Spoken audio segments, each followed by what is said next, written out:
we lived in a different society back then. Things are different now. Not to say that things are better or worse, but they're different. I hear this from a lot of folks where they'll say, well, I don't even know my next door neighbors. That's kind of foreign to me because I know my wife and I have always made an effort wherever we've lived to try to get to know our neighbors because we just feel that that's kind of natural.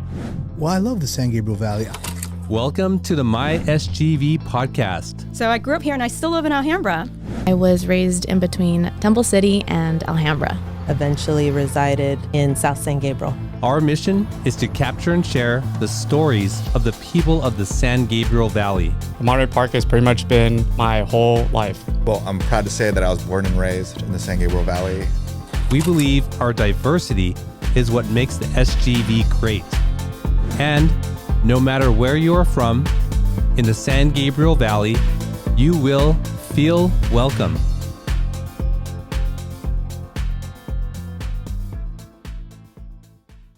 All right, SGVers, welcome back to another episode of the My SGV podcast. Thank you for tuning in and spending this time with us. We do appreciate it. For you, it's been a week. For me, I've been out of the studio for 3.5 months. So that's the magic of booking these things all in advance. Well, Steve, I'm curious about your object that you brought because I also participated in this thing. I won't give it away right away, but I think it's going to be an exciting conversation. And the other part that I'm interested in is that you are a fellow Mark Keppel alum. I am. So before we get into that, I want to say thank you to our sponsors, Paris Baguette. They provide the delicious pastries every week for our guests. Go check them out in the city of San Gabriel on Las Tunas and say hi to Jason for us. Well, Steve, let me get to your intro here. He's a dedicated public servant whose roots run deep in our community and in my own childhood home of Monterey Park. He grew up there just like I did, and we both walked the halls of Mark Keppel High School. From an early age, he showed his passion for civic engagement, serving on the Monterey Park Youth Commission while still in high school. After nearly a decade in his family's building maintenance business, he followed his calling in urban planning, earning his degree from Cal Poly Pomona that led to a distinguished career in municipal planning, including roles as city planner and director of community development for Montclair, where he dedicated nearly 25 years to shaping communities before retiring in 2016. In 2018, he earned a seat on the Pomona City Council, where he continues to serve and make an impact. His commitment extends beyond government. He's been deeply involved with organizations like Pomona Valley Habitat for Humanity and the Pomona Host Lions Club, always working to uplift the community.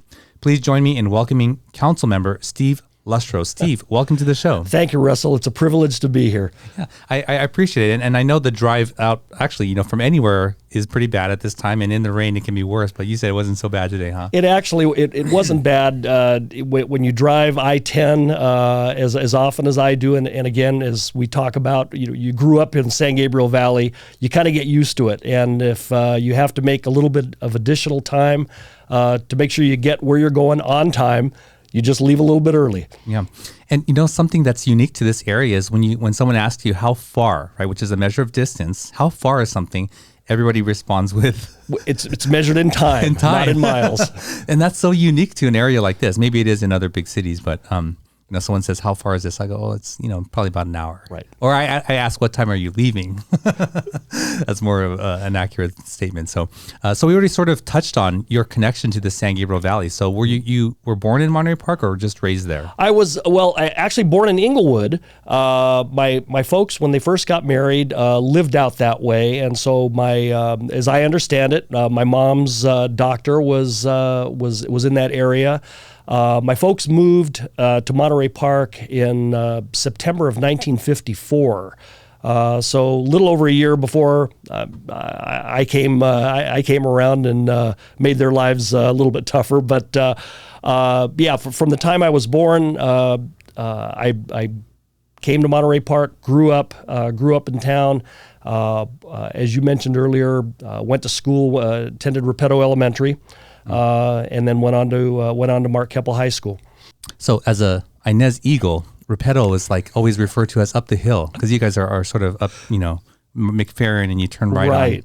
On. Is that Bridge something? I forget the name of that street that Repetto is on. But so I'm very familiar with that area, but slightly different decade, I would say. So what was it like growing up in Monterey Park at that time? It was, I think when we were growing up, we, as a lot of young people do, they don't realize what they have until they get a little bit older, and then they're able to look back on it. We had a great neighborhood. The street I grew up on, it was really just 9 houses. Wasn't a cul-de-sac, but it was kind of separate from the surrounding neighborhood. What's the name of the street? I mean, still know. Trumbauer Avenue. Okay, I'm not familiar. Okay, Sorry. so we had, and I was thinking about this last night. We had probably, when I was growing up, 12 kids that were about my age or within, like, say, a couple of years of my age, and we did kid things. We hung out together. We rode our bikes all over the place. When Edison Trails Park down the hill on Garfield opened up in 1965, that was a destination for us. Just to ride down the hill, hang out in the park,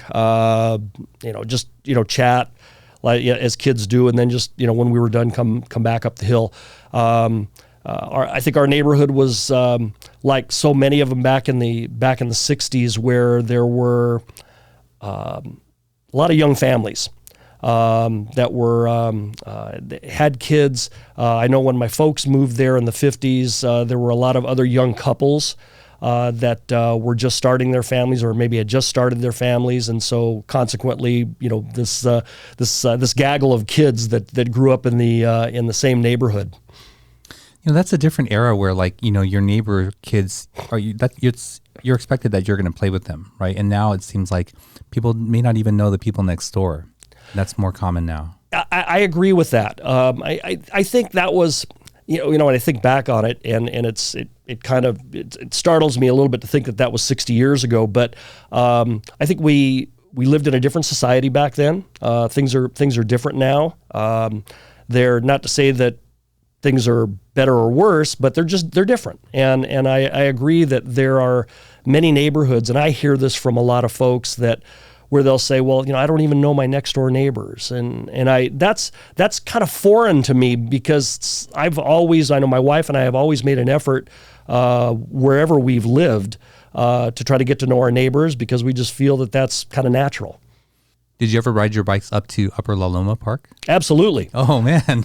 Absolutely. I played sports club baseball for a number of years when I was growing up, and we would play baseball games at La Loma, but as a side, kind of a trip with our bikes, we would ride. For us, it was down the hill to La Loma, and then back up that long driveway going up to the actual park itself. So yeah, there was. I mean, our park destinations, at least for us back then, Edison Trails, La Loma, what was then known as Grandview Park, which is now George Elder Park, and also, of course, Barnes Park, which is kind of center of town where all the activity was. I just learned recently that Monterey Park is named for the 13 parks it has. Did you know that? I did not know that. I don't know. I don't know when the city was incorporated over 100 years ago.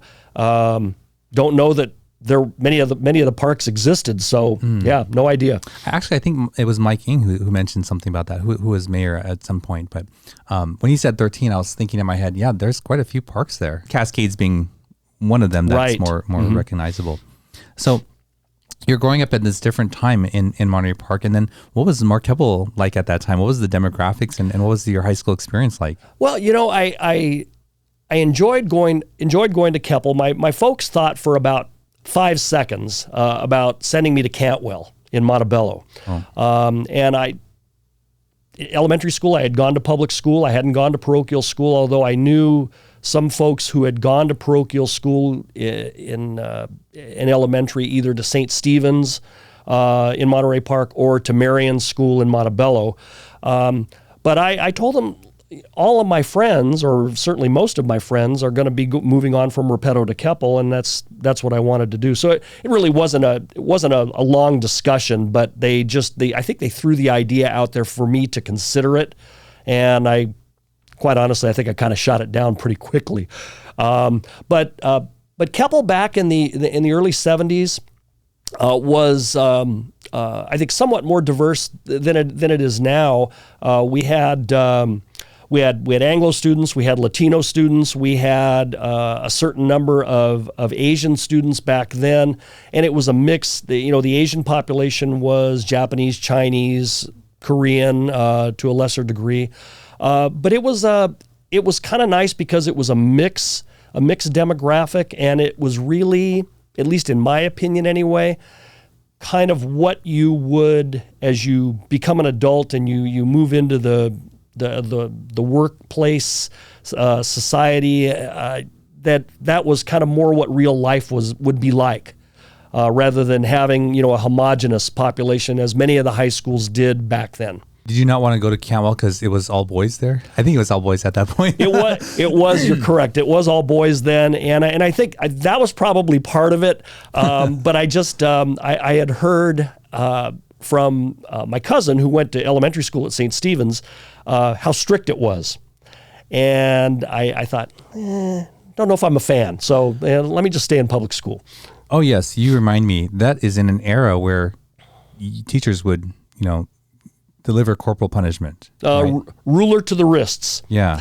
And actually, two of my friends, Scott, in fact, and my friend Thomas, got slapped in the face by nuns. Wow. That's a very different time. Yes, it was. Steve, what kind of student were you in high school? Very average, as a matter of fact. I think when I graduated, it was with something less than a B average, so I was certainly not a standout student. I was very interested in high school in journalism, and took journalism class, and then also became part of the school newspaper, the Aztec. And I was during my junior year, I was news editor. During my senior year, I was editor of the paper. And I was just actually happened to be looking through some old Aztecs from my time in high school just the other day. What we used to do for Aztec staff is we would take every paper that was published during that particular academic year, and it would be bound with a hard cover, cardboard cover anyway. And I knew I had them, and I just didn't know where they were. And I happened to run across them the other day, and 50 years later, they're a little worse for wear, but you can still actually look through them and look at the articles. And I think the ads from back in the 70s were probably more interesting maybe than some of the articles. I was certainly not in the I guess what a lot of people would consider the popular group. I had my circle of friends, and we had fun hanging out with each other and everything. I played tennis for 4 years at Keppel. Back then, Keppel had standout tennis programs. Would generally win league pretty regularly every year, and then would move on to CIF playoffs. I certainly wasn't the top player on the team. I played varsity for just 2 years, my junior and senior year, but evidently held my own enough to stay on the team. And we did my senior year. I think we ended up finishing. We won league, and I think we finished third in CIF. What were the things in your life that sort of moved you into a trajectory of journalism and then public service? In high school, I thought being in journalism class and then being on Aztec staff, I gained a kind of an interest in journalism that I really hadn't had before. We had opportunities in high school to visit the local newspapers. At that time were the Monterey Park Progress and the Monterey Park Californian, both published on Thursdays, and I believe the Californian had a kind of a thinner issue on Saturday or Sunday. And it was visiting those businesses and kind of the folks there showing us kind of the process, which is of course much different than newspapers now, kind of piqued my interest a little bit. And I kind of considered maybe going that way. I thought, well, if I go on to college, maybe I might study some journalism. And toward the end of my senior year, my interest kind of dropped off in that. And I thought, well, maybe that's not the way I want to go. I had always had an interest in urban planning, although back when I was in high school, I wasn't really aware of that field of study. I talked with my high school counselor my senior year and told him what my interests were, and he clearly wasn't aware of it either. And his direction to me was, well, maybe you need to go into civil engineering. Sorry, so what is your interest that is not labeled as urban planning? What were your interests? I think my interests were kind of the geographic layout of the city, streets, buildings, homes, subdivisions, those types of things. Although I had this side interest in things that would be classified as topics under engineering, and I think that's probably to his defense, probably why my high school counselor probably directed me that in that direction. When I started college, I took a couple classes in civil engineering, and I quickly realized this is really not the way I want to go, and which was kind of disappointing to me because I thought, well, I thought I had this interest, and then I became a little bit confused about really what I wanted to do with my career, and so I kind of took a step back. Was going to school at Cal State LA, working at the time and everything. So I went to school part-time, and I thought, well, if nothing else, let me get my general ed classes out of the way until I can kind of figure out my direction in life, if you will. And I ended up going to Cal State LA for parts of about 7 years. And the good news is, I didn't come away with a degree, but the good news was I was able to get most of my general ed requirements out of the way. Going over the dates here, it seems like you would have been eligible for the draft. I was right at the tail end when I had to register. When I had to register for the draft, which was in early 1974, we were at that particular point in time. Everybody was still required to register, but they were starting to wind down the draft at that time. And if I remember correctly, they gave you when you got your draft card, there was a classification on there. And it's been a long time, but I want to say that the classification that was on my card and many of my peers at that time was, I think it was 4H, and the H stood for holding. So they were, at the time, the military was trying to figure out, well, are we going to continue the draft, or are we going to put a stop to it or put a hold on it, that sort of thing. And so it never really got to that point where I had to worry about it. I see. So you weren't watching the TV and hoping that your name looking for the numbers. Yeah, didn't have to worry about that. You served as part of the community in Monterey Park while you were still in high school. What was that all about? Monterey Park had a youth commission that was back then that was advisory to the city council on issues and topics that would be of interest or would involve the youth in the community. We had, if I remember correctly, I believe we had a 7-member commission, and it was made up of, the requirement was high school students. And so I joined my junior year, and then once you age out when you graduate from high school, then you leave the commission. And so I was part of that commission with, if I remember correctly, one or two other students from Keppel. We had, I believe, 2 or 3 students from Alhambra at the time, and there might have been a student or two from Sure.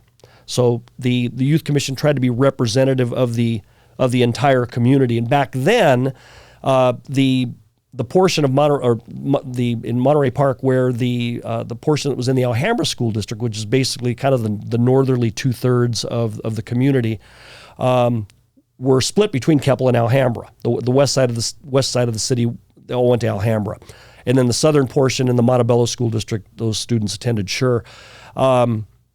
And so the goal was try to represent the entire community on the youth commission. We met pretty regularly. We had a liaison from the city manager's office that kind of guided us with the agenda topics and that sort of thing. And it was a good experience. It was kind of my first touch into local government. I had attended during high school. I had attended some city council meetings just more out of curiosity than anything else.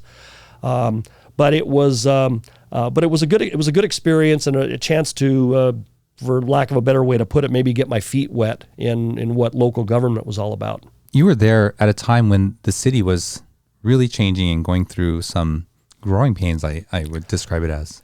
Yeah, the growing pains and the demographics really started to change after I graduated from high school. The changes started to occur. If you go back and you look at a lot of news articles, generally around 1976, 1977, around in there where the city was being marketed to Asia as it was referred to. We hear this all the time as the Chinese Beverly Hills. There was a realtor in town, Fred Shea, who was kind of leading that push or that promotion, if you will. And it was interesting to watch how the community's demographics changed over a fairly short period of time, actually.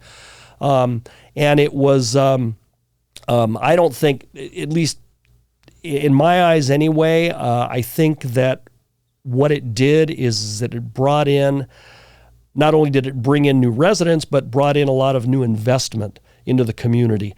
Monterey Park was always kind of a sleepy community when it came to retail and the types of businesses that were in the community, primarily along Garvey Avenue. When the demographics started to change in the late 70s into the early 80s, a lot of new businesses came in, and it was, as I recall, that was tough for a lot of longtime residents to deal with. But I thought, wow, this is great. I mean, it kind of brings in a little bit new activity, some different synergy, that sort of thing. So I think that was to the city's benefit. I was born in '79, so even though I was raised in Monterey Park, I sort of missed all of that. I do remember there was something about signs needing to be both in English and another language. Because that would be difficult if all the signage in your city is changing to a foreign language also. But well, Steve, before we move on with your story, we ask each guest to bring an item of significance with them. What did you bring with you today? Well, what I brought a bowling pin, as easily identifiable. Yes. And the significance of this is that when I was growing up, when I was very young, probably 4 or 5. My mom bowled in a women's league at Monterey Park Lanes, which is, of course, no longer there. It's been gone for about 40 years. On Wednesday mornings, she lovingly referred to it as the Old Ladies League, when the reality is probably most of the women that were bowling in that league were probably in their 30s or 40s. But that was her way of addressing that. But the bowling center had, as many of them did back then, they had a playroom, which basically provided babysitting for parents that brought the kids weren't ready for school yet and brought their little kids with them. And we had a place to basically go and be babysat and play while mom was bowling. So my introduction to bowling kind of came a little bit early, and it was probably a couple of years later, probably when I was 6 or 7, that my folks actually got me involved in a junior league. They felt that I was old enough back then, and so started my youth as a bowling alley rat. I kind of took a liking to bowling leagues and made sure my folks signed me up every year and also every summer too. It was a lot of fun. Made a lot of new friends there, not only from my own neighborhood but from other areas of the city that never had a chance to meet before, that went to different schools, that sort of thing. I bowled in junior leagues up until I graduated from high school, and then went on to the adult leagues and bowled there. But the significance of the pin is that in the mid '70s, I was able to get a job at Monterey Park Lanes. I started off as a junior coach for some of the younger folks who were coming up, and then actually ended up getting a full-time job there working the front desk. So being responsible for giving out lanes, renting shoes, people paying for their bowling, that sort of thing. Worked 3 nights a week, then worked on Saturdays and Sundays during the daytime.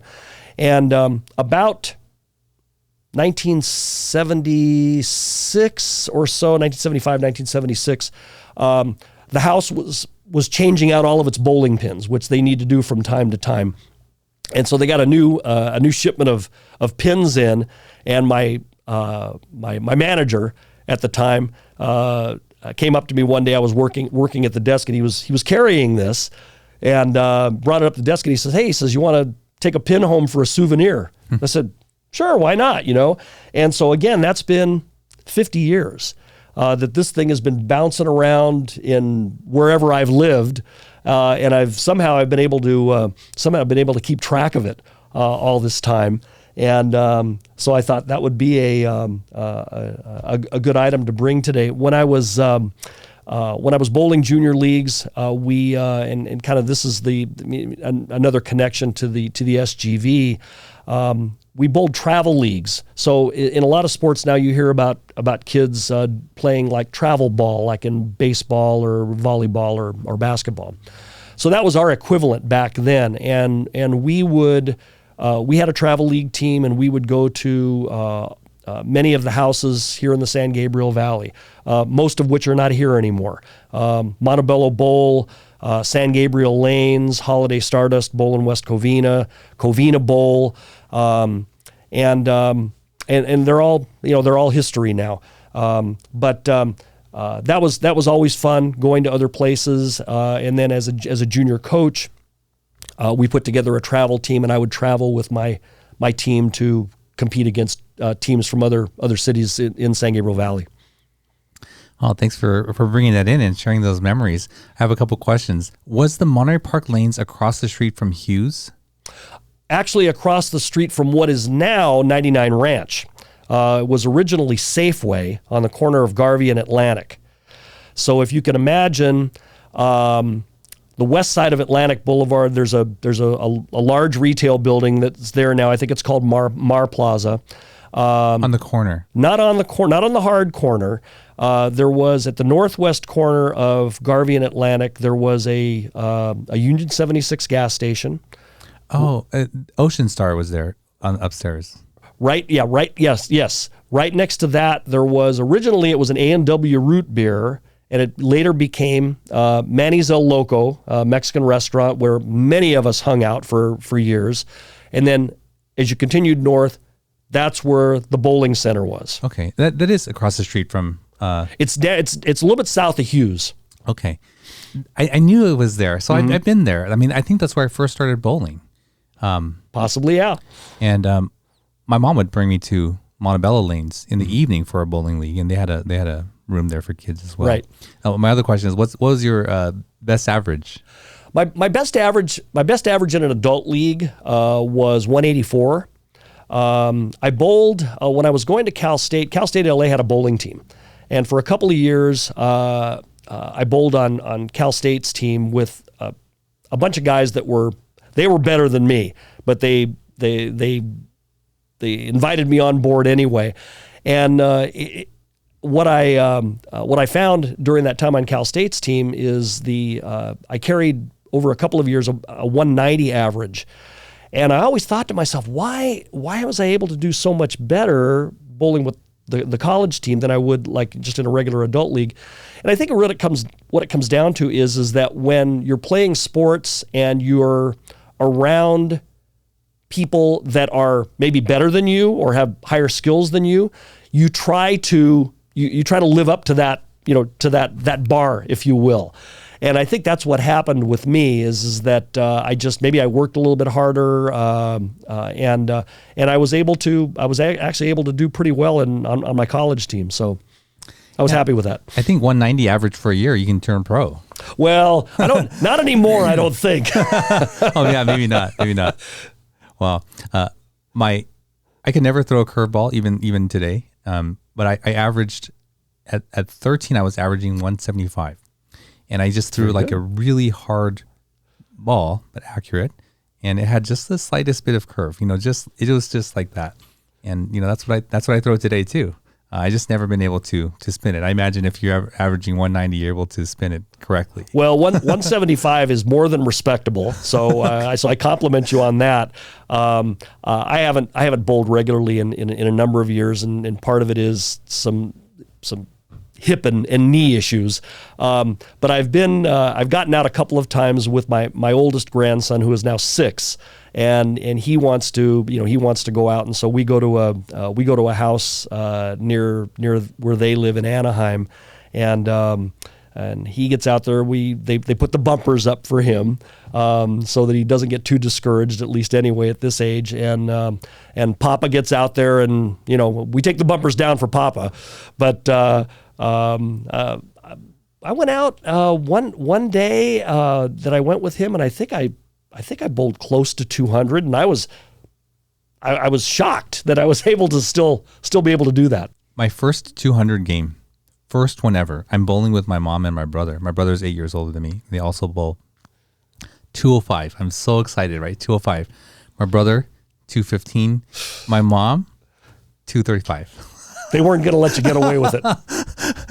I mean, I distinctly remember that. I was like, oh, wow, like kind of the joy of hitting that mark is diminished a little bit. Yeah. And my mom, she's 5 foot, 90 pounds. So she would bowl a 12-pound ball, and it would just take forever to get down there, but super accurate. Well, we spent a lot of time there talking about bowling. Steve, I want to get back to your story, but let's take a quick break, and we'll be right back. Sometimes, even the best of us can slip up. That's why the law offices of Scott Wormuth are here to pick you back up again. And while they strive to get you the biggest compensation possible, oh my God. Their main concern is your health and recovery. They work closely with doctors and insurance companies to make sure you get the proper medical treatment. Initial consultations are free, so give them a call. At the law offices of Scott Wormuth, we're with you all the way.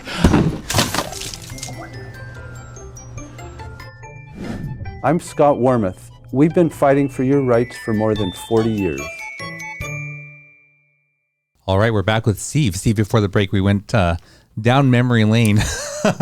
Literally. So to speak, yeah, with our bowling. But when we come back from the break, we like to ask questions from this deck of cards called Icebreakers, and they're just a little way for the audience to get to know us a little bit better. So here we go.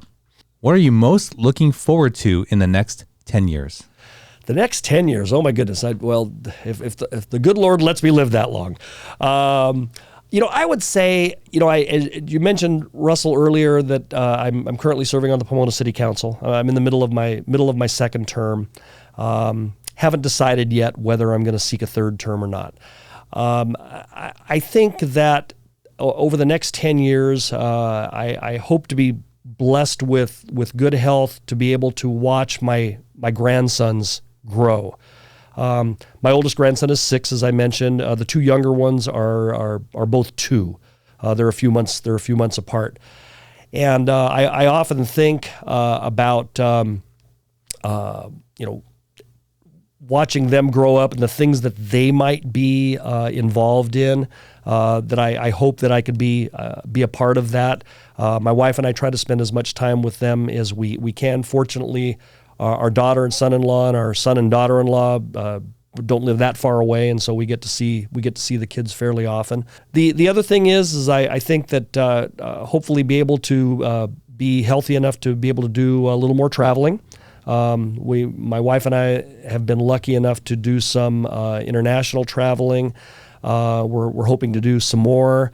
But I often say to her, there's so many things here in the United States that I haven't seen, and I would really like to be able to do that. So I'm hoping that we'll be able to make the time to do that. I'm looking forward to seeing my kids, grow, and that every day is something different, every month, every year. So that's something that I'm really looking forward to, and then just impacting more people with the things that I'm passionate about. One is the podcast, bringing light to this community, and also educating young leaders. Educating young leaders is something that I'm also passionate about, and then foot health is the other thing that I'm passionate about. So the more people that I can impact with those passions, that's what I'm looking forward to. So what are you looking forward to in the next 10 years? Let us know in the comments. Back to your story, Steve. You had this passion for urban planning, urban development, and then you sort of got into public service, right? So where does your journey go after, let's say, Cal State LA? So it's kind of an unusual path, if you will. My wife and I got married in 1983, and we bought our first house in Pomona. And we were having a conversation probably about, I don't know, 6 months or a year later. And I don't remember what the subject matter was, but I said, one of my regrets so far in my young life was that I hadn't gotten an undergraduate degree.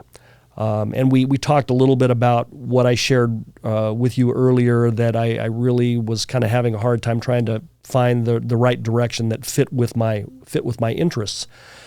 And so my wife said, she goes, we're going to get that solved really quickly. She says, tomorrow I'm going to drive over to Cal Poly Pomona, which we lived 10 minutes from, and I'm going to pick you up a catalog. Now a lot of the younger people today were saying, well, pick up a catalog, what's that? Well, all of the offerings that are now online and everybody just does electronically was in a book, probably about that thick, and it listed all of the departments, all of the divisions in those departments, all of the programs and the degrees that were available back then. Basically, it told you everything that was available at that particular school. So she said, I'm going to go pick you up a catalog and bring it home, and I want you to look through it and see if there's anything that piques your interest. Okay. And so she did that. And I think I opened the catalog probably that same night or the next day, and I started looking through it. And as I'm thumbing through it, I come across College of Environmental Design.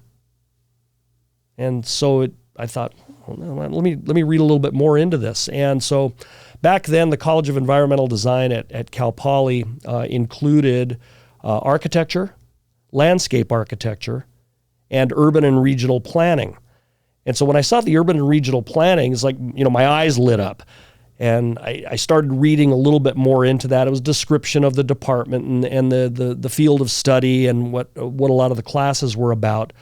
And I know that my wife would probably tell you to this day that I could not contain my excitement when I saw that. I took it over to her and I said, this is what I've been looking for. And so, of course, she was patting herself on the back for going and getting the catalog, and I'm forever grateful to her for doing that. So to try to make a long story short, I applied to Cal Poly for admission for summer quarter of 1984. So I was in my late 20s back then, and got an acceptance letter, which I was ecstatic about. But right about that time, we found out my wife was pregnant with our daughter. And so we talked about it and decided this is not the time to be trying to go back to school with a baby on the way and all of the things that come with that. So that excitement had to be kind of put aside for 4 years because our daughter was born and then our son came along a year and a half later.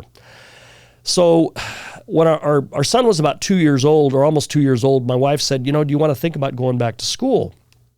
And I said, well, you have two little 3.5-year-old and a 2-year-old here at home. And she goes, I think I can handle that now. Even if you're going to school part-time, I can deal with it. So reapplied, got accepted again, went back in summer of 1988. But again, was able to only go to school part-time because I was working, trying to support a family, mortgage and everything else. And so I ended up spending about 4.5 years at Cal Poly and finally graduated in June of 1993 with a bachelor's in urban and regional planning. And it's, I like to share that story with people because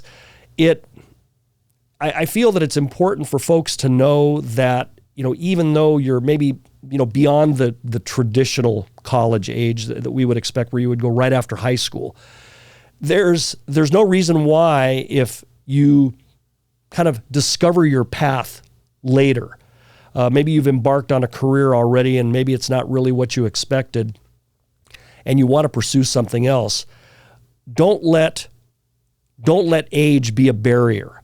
I graduated when I was 37 from Cal Poly. It was, and I found that because I had found the path that I had long wanted to pursue, that I excelled in school. I graduated cum laude. I was able to get good grades in all of my classes, of course, and I really took an interest in the subject matter. And of course, in retrospect, it prepared me for what turned out to be my primary career for almost 25 years. Wow, yeah, that's a great story. Thank you for sharing that. In the beginning of the show, you said that you were an average student, and I don't know that exists in actuality. I think that people will pursue, just like you did, something that they're extremely passionate about. And so part of that is, coming to know yourself and then others to know you and sort of guide you in that direction. But, in my opinion, being forced to learn all this stuff that I'm not interested in is really, a detriment to putting all my energy into what I really want to do. And, so many people have sat here and you see them talk about the things that really light them up. And, it's like, you can just see it in them. Yeah. They want to do that. So thanks for sharing that story. Steve, we're going to move on to the final segment of the show where we talk about your 3 favorite restaurants or eateries in the San Gabriel Valley.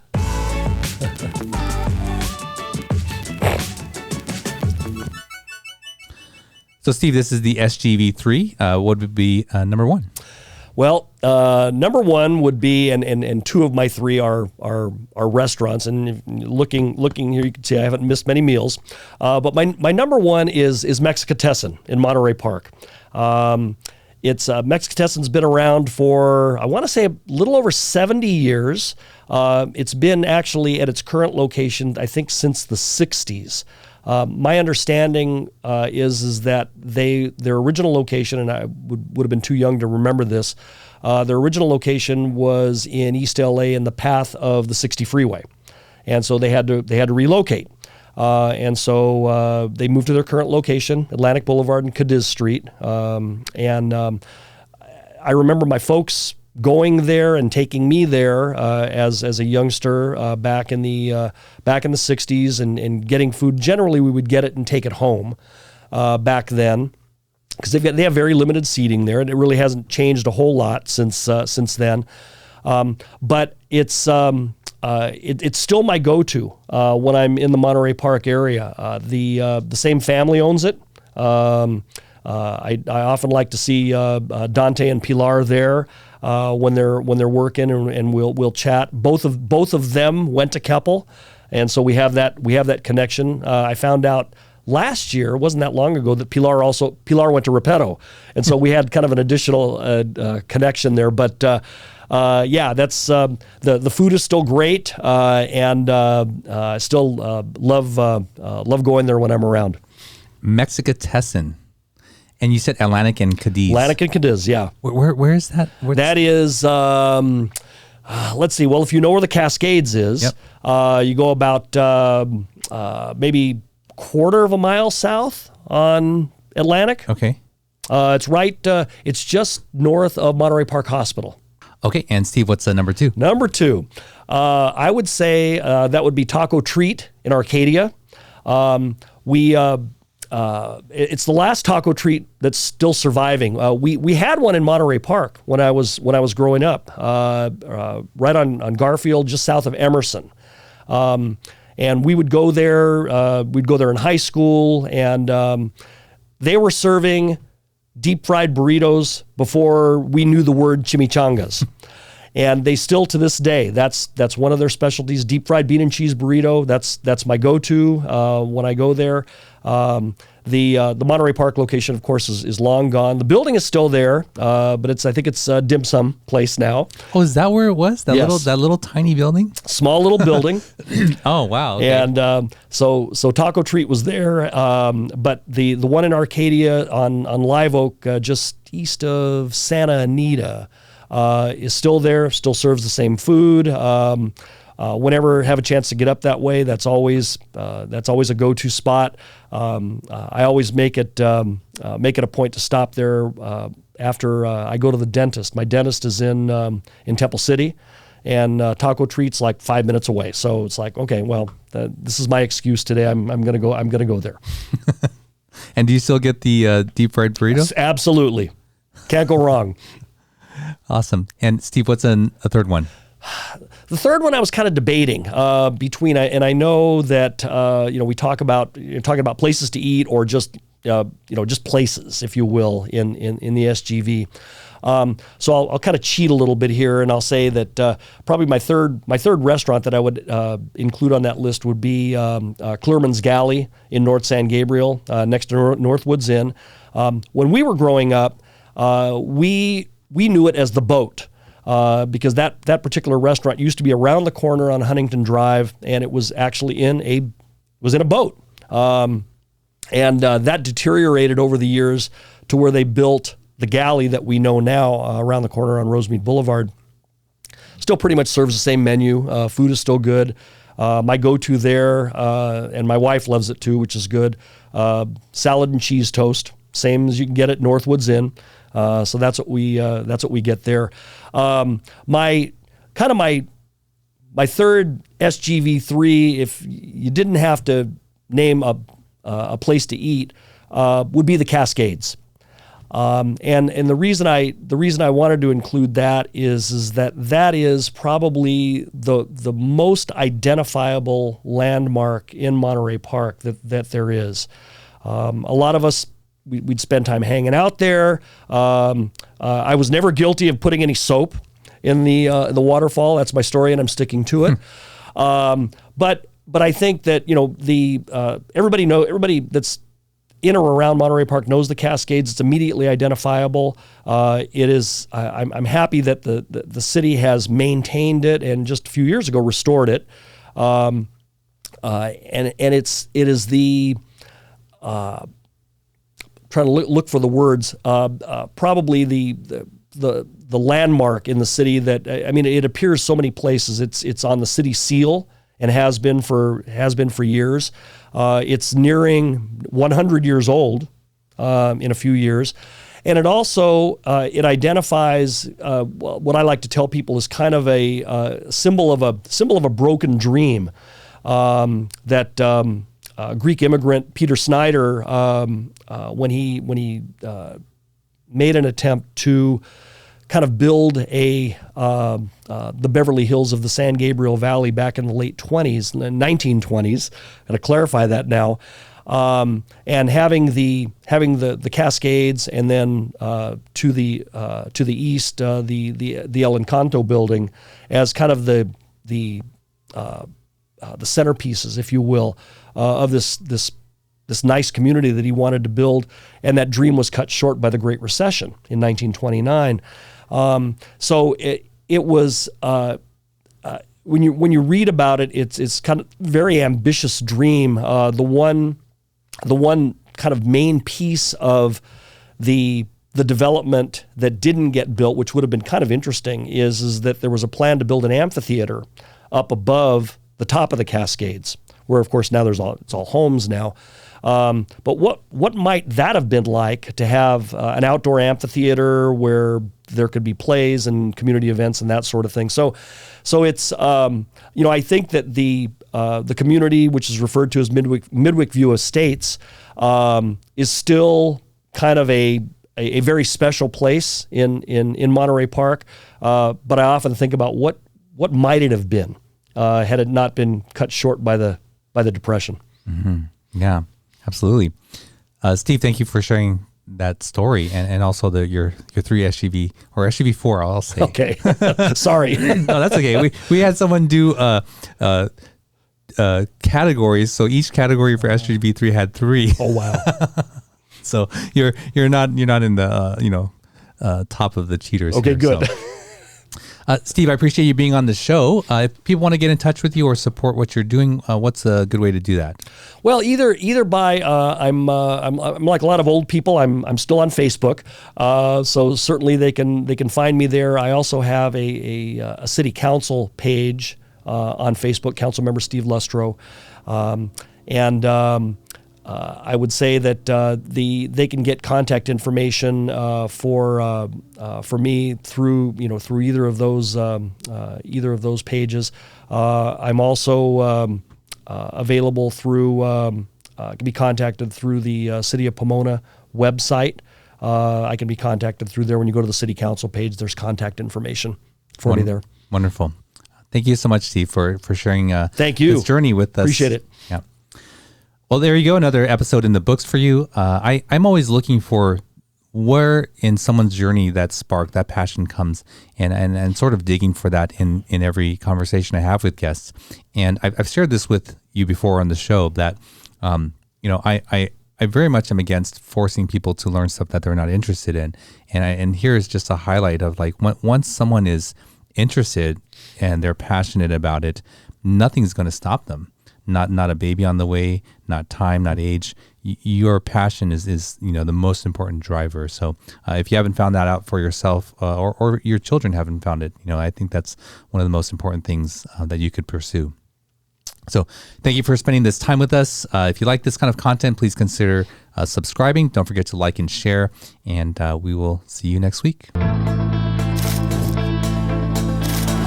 Thank you for joining us on the MySGV podcast. Check out more of our content on our website, mysgv.net.